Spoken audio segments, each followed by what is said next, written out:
Le vieux rat n'appartient à aucune société de rats de ma ville, bien qu'il y vive déjà depuis longtemps, comme en témoigne sa parfaite connaissance du terrain et sa capacité à s'orienter sans se tromper dans tous les labyrinthes qu'elle recèle. Son odeur a conservé sa spécificité. Elle est différente de celle de toutes les familles de rats locales. Pourtant, son étrangeté ne suscite pas la nervosité, ne déclenche pas l'attaque.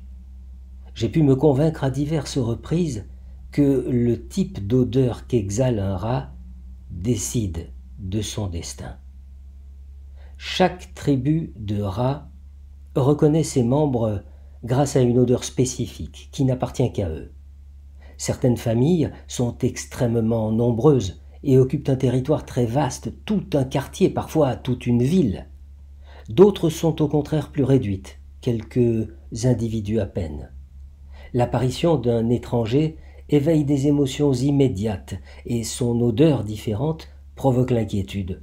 On ignore si cet intrus ne sera pas suivi d'autres, s'ils ne vont pas essayer de déloger les autochtones de leur terrain de chasse et de leur nid, peut-être même les attaquer, les dévorer. L'odeur d'un étranger témoigne déjà de ses intentions. Elle indique s'il arrive seul ou s'il amène sa famille en quête de nouveaux territoires. En règle générale, le nouveau venu est immédiatement assailli par les rats indigènes. Parfois, l'attaque est seulement dissuasive, elle ne vise qu'à chasser l'intrus, mais le plus souvent, il sera tué et dévoré. Il est très rare que des rats accueillent un étranger parmi eux et l'autorisent à fonder son propre nid avec une femelle de l'endroit. Le vieux rat, lui, voyage et vagabonde, passant d'un lieu à l'autre. Il ne se fixe pas, ne se lie durablement avec aucune femelle, n'élève pas de petits, ne se contente pas des itinéraires qu'il a déjà parcourus.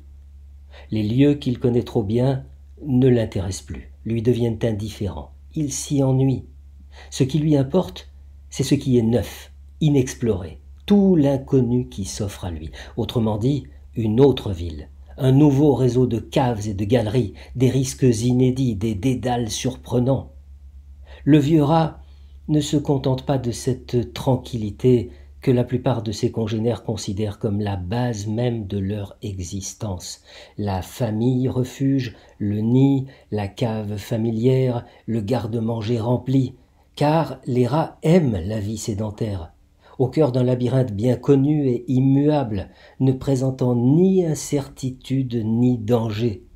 Là, on sait toujours où chercher de quoi manger et quelle nourriture on trouvera aux diverses heures du jour. On a identifié aussi les menaces locales, les pièges disposés plus ou moins dans les mêmes endroits, les chats paresseux somnolents dans des cours ensoleillés, les chouettes qui tournoient dans l'air au crépuscule, les hommes, toujours les mêmes. Rien d'inattendu, aucune surprise. Ce genre d'existence semble à la plupart des rats le plus sûr, le plus facile, celui qui offre les meilleures chances de survie. Mais il ne convient pas à tous. Certains préfèrent quitter leur famille, leur cave, les anciens chemins déjà foulés par les générations précédentes, et partir droit devant eux vers l'aventure. La plupart de ces expéditions se soldent par une mort rapide, dès le premier pas hors de la zone connue.